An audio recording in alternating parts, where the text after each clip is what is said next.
adopt the statement you made, Inspector? I do, Ma'am. Acting upon information received, I led a raid at 7 a.m. last Sunday upon the address of Miss Garrett and Mr. Knight. Having entered the flat without the use of force, my colleague, D.S. Pierce, found a quantity of heroin, some small plastic bags, and a set of scales in a shoebox in the airing cupboard. As he will confirm... Hang on a minute. Please wait, Mr. Knight. This led you to believe that Mr. Knight and Miss Garrett had been dealing heroin. This confirmed the suspicions that had triggered the raid, yes, though they have both only been charged with possession. So why are you telling them? Those charges have been dropped, right? Aware that the CPS isn't proceeding with the supplying charge, Mr. Knight. So why is she trotting it out now, making us guilty without even being tried for it? It is admissible evidence, Mr. Knight, despite the dropping of the charges. Carry on, Inspector. Then it's admissible why the charges were dropped, isn't it? Tell him that while you're at it. Inspector Johnson doesn't speak for the Crown Prosecution Service. She knows what we're talking about. When I told Mr. Knight and Miss Garrett the severity of the punishment for supplying, they became very cooperative. We had a deal. No. She was all over me, on my side. I was trying to help. My friend there said if we came across with names and addresses, she'd speak to the CPS about the supplying charge. Which I did. Then why are we still talking about it? Miss Garrett. Why are you trying to take my kid away? Because we started dealing once. Haven't you ever made a mistake? Much though we all appreciate your feelings, it would be better if you spoke through your solicitor when he's questioning the inspector. Thank you, Ma'am.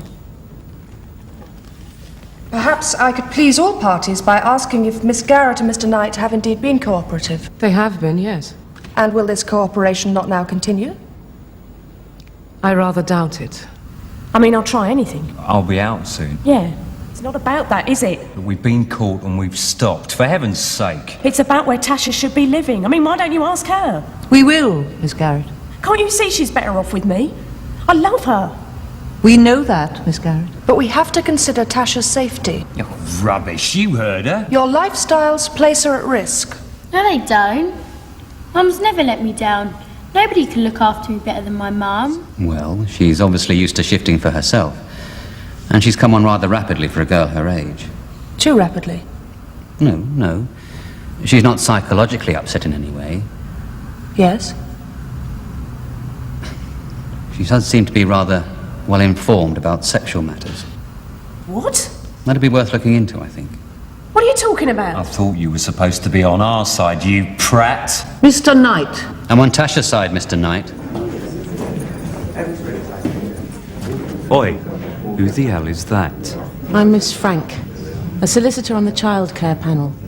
I shall be representing Miss Garrett from now on. You what? I'm afraid your partner has asked for her own representation, to put in a case for sole care, without you.